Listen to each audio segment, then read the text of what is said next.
I don't know. I think adversity brings people closer. We had some last season, so I don't know. I just feel like we're all really close. I mean, we were close in that team too, but I feel like us just probably we interact maybe more with the defense than we did with that team. But with any team that I've been a part of, it's been really good. Usually really close on all the field, but it's pretty similar. A lot of you guys have experienced a high degree of success. How about for somebody like Makai who came in? Yeah. What kind of emotions do you have sort of attached to that to see his journey to this? Yeah, man, it's awesome. I mean, he came in here not expecting obviously to play where he played, but battled, and I just feel like he just progressed and got better each game.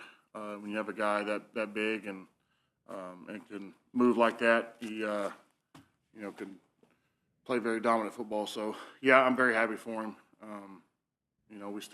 The job's not done though. So I mean, we worked hard and let's go finish it. So I mean, that's the best thing we could do for his experience.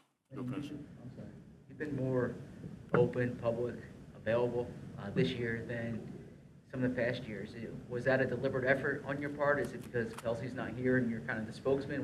Is that accurate too? Yeah, I mean that, and then there wasn't last year, a couple of years ago, there's an article, I guess, by ESPN saying that I get a lot of credit for being talkative, so I didn't talk to the media last year. That's what it was last year. So that's the only reason I did it.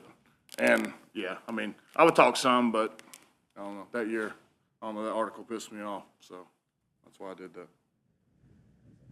Compared to your last two trips to the Super Bowl, where do you feel like you're at, just like as a player, as a person, compared to those two trips?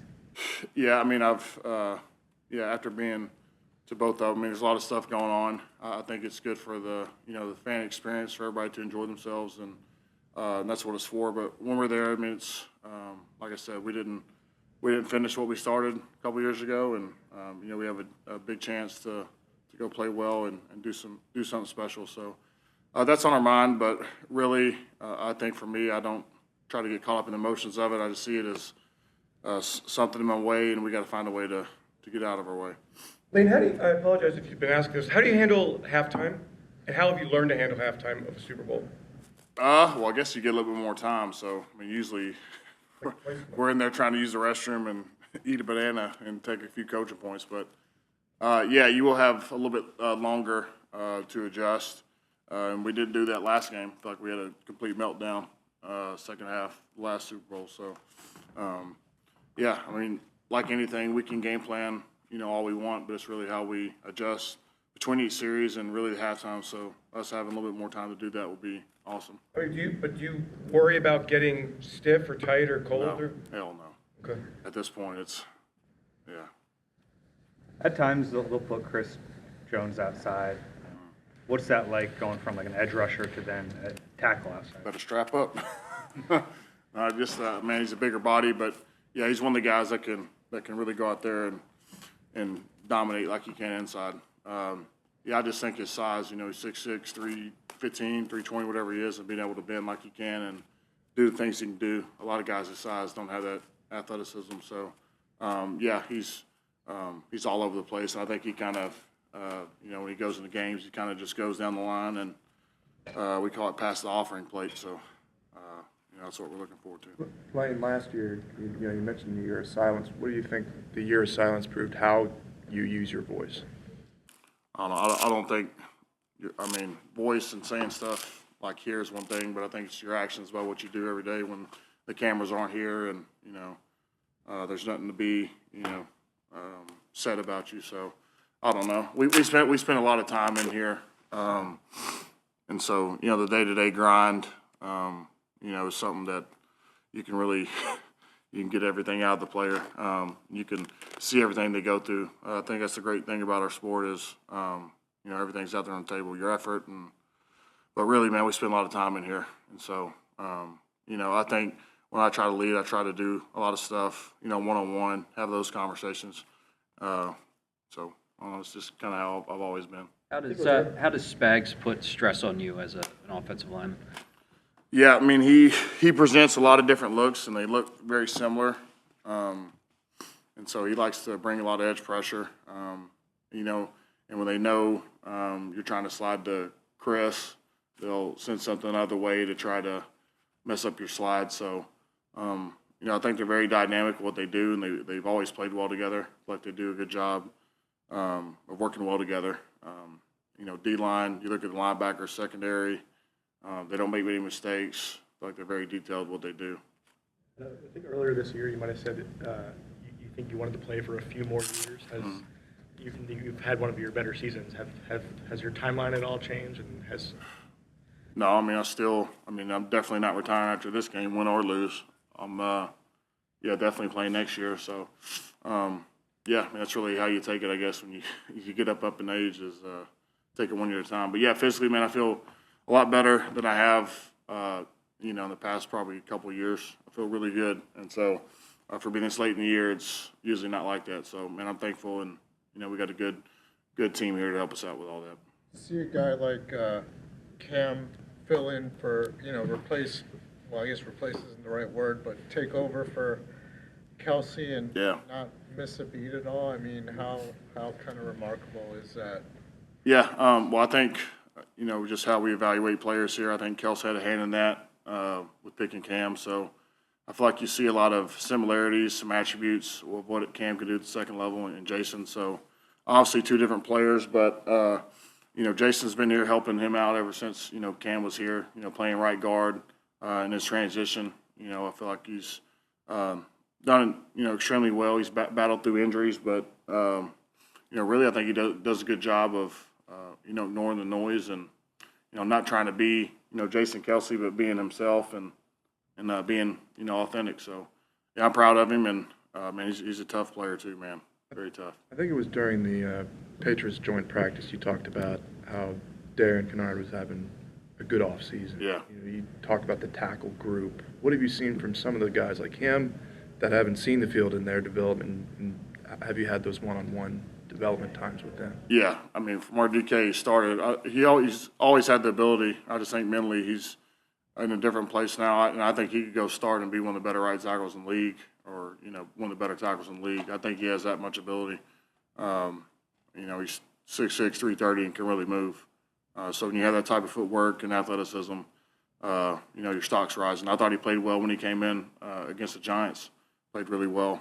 Nick Gates, another guy that's came in, had an injury, had to overcome, I guess, a couple of years ago, and has really, done well when he's had to go in at center or guard. Brett has had a bunch of reps this week. Fred this year coming in for Jordan. So really, I think it's a testament to Stout and TJ with how we go about things and why the meeting room's so hectic is so if guys go down or when they do, the guys can come up and play at a high level. And so, I'll credit those guys. You've experienced mentorship early in your career. Yeah. I'm curious to give mentorship. How does it, I don't know, do you receive something back from that? Does that give you more? Yeah, when I came here, I think JP was, my biggest mentor. Just like I learned everything from him. But he was very approachable, and so I felt like that's how I want to be. Somebody that's definitely here to help, not here to demean or diminish confidence, but to build confidence. And and it takes time, and players got to learn it's not going to be easy. But like whenever JP would tell me something, hey man, you're going to be, he could see where I was headed. And I feel like I can see where these young guys are headed and in a good direction. So, I'm sorry. On that note, JP was 31, I think, when you got drafted. Yeah. Eventually take over for you. Still going. Are you surprised that you're at this point and you're definitely playing at age 35? I don't know. I've like I said, I feel like everything I learned, I credit to JP a lot, just with his longevity. And whenever I got here, I was supposed to be the next guy up at left tackle. And I just saw how he bounced back from injuries. He had the Achilles, I think, the offseason before I got there, and coming back, and just he played at a super high level, into his 30s. And, before his ACL, I think he was having an all-pro year that year. And so, yeah, man, I just thought the culture we've had here has been fantastic. I've had Kelce too, another guy in the room. But really, when I got here, Todd Harriman's was a huge help for me, understanding the game. Evan as well, Alan Barbary, Tobin. So, Yeah, man, it's been a lot of different faces in here, but I feel like our culture and how we go about things has always been consistent. And so, yeah, man, it's a lot of fun, and I have a lot of fun here. So it's. And Stout seems like a person with lots of stories, lots of lessons. Yeah. Y'all's third Super Bowl together. What's his? I don't know. What does he say around these times? I mean, he's busy. He's yeah, we're just trying to, not waste a play and not waste, if you have mistakes, and we've made a lot, throughout the years, just try to learn from them. So right now it's just try to be as detailed as we can in the meetings, and then, we have all these walkthrough reps, and it can be monotonous and be, easy to lose focus, but, we preach us to stay locked in, and that's really what we're going through now. We had a long practice yesterday, shorter one today, but, a lot of, practices are what we install against the Chiefs. It'll be fine-tuning next week. So, What was your reaction when you found out that it was going to be the Chiefs? yeah, I mean, it's not like a revenge game. It's more of we need to play our football game, and we need to play well. And I feel like,